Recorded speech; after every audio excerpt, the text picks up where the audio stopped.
사랑하는 사당중앙 함께 믿음의 가족 여러분, 월요일 매일 감사 예배를 주님 앞에 올려드리겠습니다. 오늘의 성경 말씀은 로마서 3장 21절로부터 31절의 말씀을 가지고 그러나 이제는이라 라고 한 제목으로 말씀을 나누고자 합니다. 성경에 보면 유대인들은 자신이 주님의 언약과 또한 율법을 가진 백성들이라 하나님의 구원은 따놓은 당상으로 여기고 있었죠. 이에 대해서 사도 바울은 무엇이라고 우리에게 말씀을 전해주고 있습니까? 로마서 3장 23절의 말씀입니다. 모든 사람이 죄를 범하였음에 하나님의 영광에 이르지 못하더니, 사람이 겉으로 보기에는 그럴듯해 보일지 모르겠지만 그 속은 죄악이 가득 차 있음을 바울은 우리에게 분명하게 지적해 주고 있죠. 우리 속에는 더러운 죄가 있기에 우리의 구원을 위하여 필요한 것이 있다면 무엇일까요?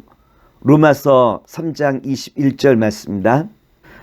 이제는 율법 외에 하나님의 한 의가 나타났으니 율법과 선지자들에게 증거를 받은 것이라.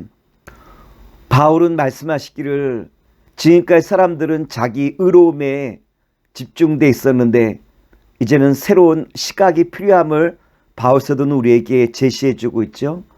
로마서 3장 22절의 말씀입니다. 곧 예수 그리스도를 믿음으로 말미암아 모든 믿는 자에게 미치는 하나님의 의니 차별이 없느니라. 22절의 말씀을 통하여 바울은 하나님의 의가 어떻게 우리에게 적용되는지 우리에게 잘 보여주고 있지 않습니까? 그렇다면 하나님의 의가 우리에게 어떻게 적용되어지죠? 하나님께서는 예수를 통하여 우리에게 행하신 일이 있다면 제일 먼저 속량이라고 하는 일을 행하여 주셨어요. 로마서 3장 24절의 말씀입니다. 그리스도 예수 안에 있는 속량으로 말미암아 하나님의 은혜로 값없이 의롭다 하심을 얻은 자 되었느니라. 속량이라고 한 단어는 노예 시장에서 주로 사용하던 단어인데요. 주인이 시장에 있던 노예를 자기 돈으로 지불하여 값을 치르고 그리고 그 노예를 자유 주는 것을 가리켜 속량이라고 하는 표현을 써요.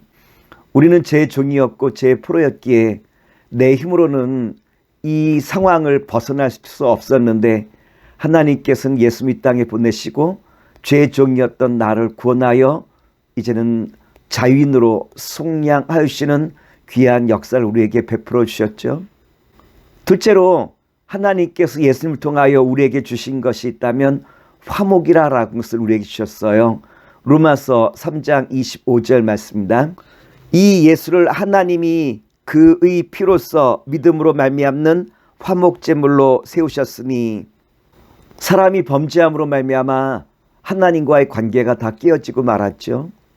이 깨어진 관계를 회복하기 위하여 반드시 필요한 것이 있다면 속량, 죄값을 치르는 것이었는데 하나님께서는 우리의 모든 죄값을 당신의 외아들 예수님을 아낌없이 십자가에 내어놓으심으로 말미암아 우리의 모든 죄를 용서하시는 크신 사랑과 은혜를 베풀어 주신 것 아니겠습니까? 요한일서 4장 10절의 말씀입니다. 하나님이 우리를 사랑하사 우리 죄를 속하기 위하여 화목제물로 그 아들을 보내셨습니다. 하나님께서 우리와 화목하시기 위하여 그 아들 예수님을 화목제물로 내어놓으시고 우리의 모든 죄를 용서하시며 우리로 하여금 이제는 주님과 화목할 수 있는 이와 같은 은혜를 베풀어 주셨다라고 한 것이 화목이라고 하는 주님의 크신 은혜 아니겠습니까? 셋째로 하나님께서 예수님을 통하여 우리에게 주신 것이 있다면 용서라라고 하는 은혜를 우리에게 베풀어 주셨어요. 로마서 3장 25절과 26절의 말씀입니다.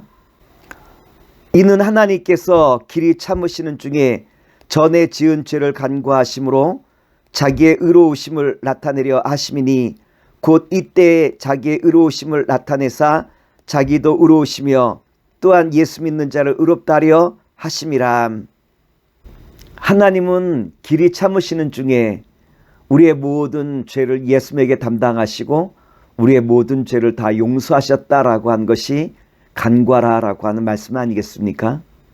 예수님께서 십자가 위에서 우리의 모든 죄를 지시고 십자가에 돌아가심으로 말미암아 우리의 모든 죄악이 다 용서된 것 아니겠습니까? 그런데 우리의 죄는 현재의 죄만 용서된 것이 아니라 과거의 모든 죄와 미래에 짊어진 모든 죄까지 예수님의 십자가의 사랑과 은혜는 다 용서하시고, 그리고 또한 은혜로 이끄시는 능력이 예수님의 십자가의 권능이라고 말씀을 드릴 수 있겠죠. 그리고 곧 이때라고 하는 말은 예수님께서 우리의 모든 죄악을 다 용서하시고 이제 나를 통하여 주님의 그 사랑을 어떻게 나의 삶 속에 적용시켜 나갈 수 있는가라고 하는 바로 이것을 우리에게 말씀해 주고 있는 것 아니겠습니까? 어떻게 나의 삶에 적용시켜 나갈 수 있겠습니까? 제일 첫 번째 질문은 자랑할 것이 있느냐라고 한 질문이에요. 로마서 3장 27절과 28절 말씀입니다. 그런즉 자랑할 때가 어디냐, 있을 수가 없느니라. 무슨 법으로냐, 행위로냐, 아니라 오직 믿음의 법으로니라. 그러므로 사람이 의롭다 하심을 얻는 것은 율법의 행위에 있지 않고 믿음으로 되는 줄 우리가 인정하노라. 첫 번째 질문에 대한 우리의 답변이 있다면 우리는 자랑할 것이 아무것도 없다라고 한 것이 우리의 답변이죠. 유대인들은 선택받았다라고 한 자부심이 매우 강한 민족이에요. 그런데 이 자부심이 결국은 유대인들을 점점 타락하게 만들었죠. 이방인들과 자신들을 구별하게 되어지고, 또한 이와 같은 구별은 이방인들에 대한 차별의식으로 다가오게 되고 말았다라고 하는 거예요. 그러나 주님께서는 자랑할 것이 없다라고 우리에게 말씀하시고 있죠. 왜냐하면 내가 한 것이 아무것도 없기 때문에 하나님께서 그 아들을 아낌없이 희생하심으로 말미암아 우리의 모든 죄를 다 용서하신 것이 하나님의 은혜 아니겠습니까? 그래서 나의 구원을 위하여 내가 행한 것이 아무것도 없기에 나는 자랑할 것이 아무것도 없다라고 한 말씀이에요. 두 번째 질문은 하나님은 유대인의 하나님이시냐라고 하는 질문이 있죠. 로마서 3장 29절과 30절의 말씀입니다. 하나님은 다만 유대인의 하나님이시냐, 또한 이방인의 하나님은 아니시냐. 진실로 이방인의 하나님도 되시느니라. 할례자도 믿음으로 말미암아, 또한 무할례자도 믿음으로 말미암아 의롭다 하실 하나님은 한 분이시니라. 두 번째 질문, 하나님은 유대인의 하나님이시냐라고 한 질문에 대하여 주님께서는 뭐라고 대답하시죠? 유대인은 하나님의 언약을 맡은 백성이라는 것을 인정하셔요. 하나님의 그 언약을 맡았다라는 것은 구별하고 차별하는 것이 아니라 주님의 그 복음을 온 세상에 전할 책임이 바로 주님의 언약을 맡은 백성이 감당해야 될 무기라고 하는 것을 우리에게 말씀해 주시고 있죠. 그러나 이스라엘 백성들은 주님의 그 말씀을 전할 책임을 잊어버리고 오히려 이방인들과 선을 완전히 구워 그들과 상종하지 않는 하나님의 뜻과 어긋난 길로 가고 말았음을 우리에게 말씀해 주고 있는 것 아니겠습니까? 세 번째 질문은 율법을 파기하였느냐라고 한 질문이죠. 로마서 3장 31절 말씀입니다. 그런즉 우리가 믿음으로 말미암아 율법을 파기하느냐? 그럴 수 없느니라. 도리어 율법을 굳게 세우느니라. 세 번째 질문의 답은 무엇입니까? 우리가 믿음으로 말미암아 의롭게 되었다라고 한 사실을 깨닫게 되어질 때 우리는 나의 구원을 위하여 내가 행한 것이 아무것도 없음을 알고 이젠 겸손히 주님 앞에 나아갈 수 있다라고 한 것을 우리에게 가르쳐 주시고 있죠.